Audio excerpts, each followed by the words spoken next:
Hello, welcome back to LiveNoding.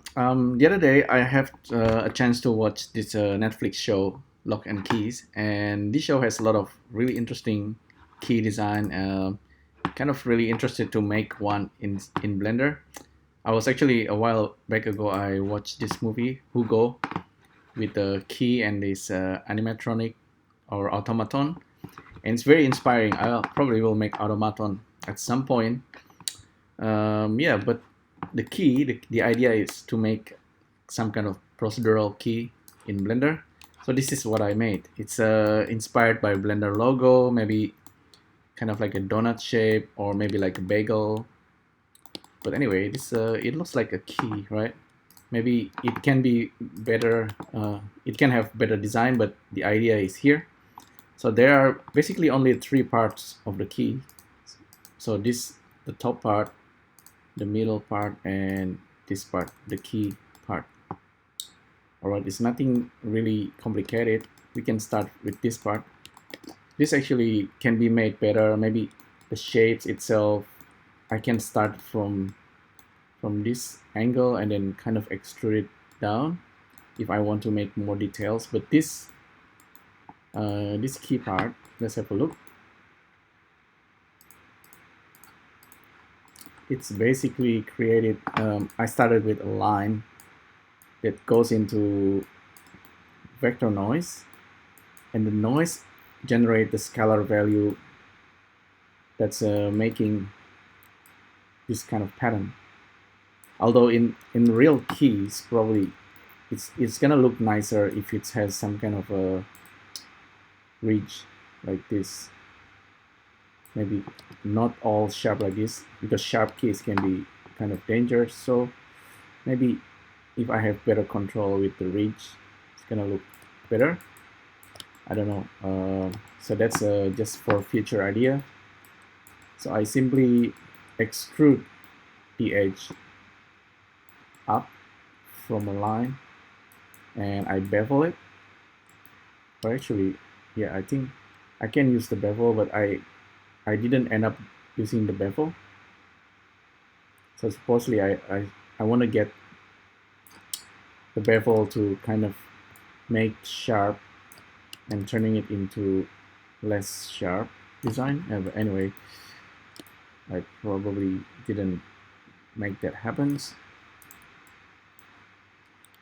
Anyway, that's the part. This one kind of random, you probably can guess it. It's probably made of cylinder. Nothing special. I use line just to get the noise for the cylinder, and I rotate the cylinder using rotation, and I apply the matrix, and then I use noise displacement to get this kind of random detail. So I thought maybe it shouldn't be like a gold, it's more like a kind of like a wood.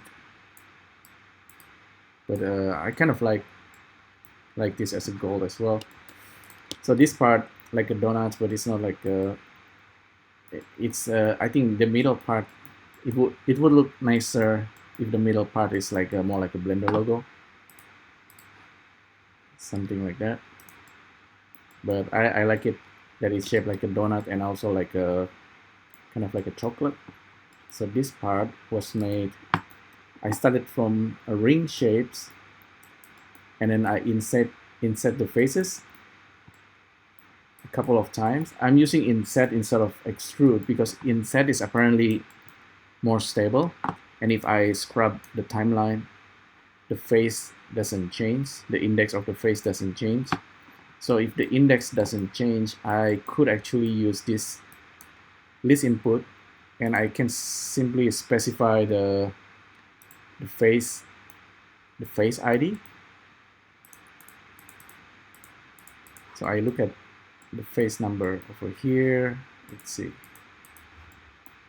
Let's say I want it to be on the 25, number 25. I can just type in here 25, and it's gonna extrude that face. So I actually have control over that face index, and then I use this index to mask, and then use that as mask for index faces. So I have a lot of control here.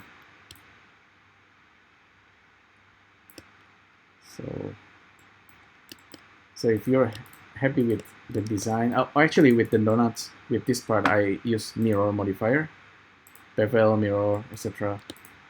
If you are happy with the design, maybe you want to combine all of them,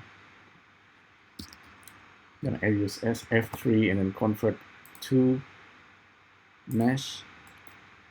Simply join them, Control J, and then use a voxel remesh. This is like a quickie way to convert everything. It's gonna look like voxel, but it's becoming like a single object. So maybe increase the bevel a little bit, 0.07. Yeah, I think this is better. It looks like an ancient key, but what it's gonna unlock is still maybe like a mystery, whether you tell me what this key can unlock. All right, thanks again for tuning in. Hopefully you enjoyed this one. Let me know what you think, and I'll see you next time. Thank you. Bye.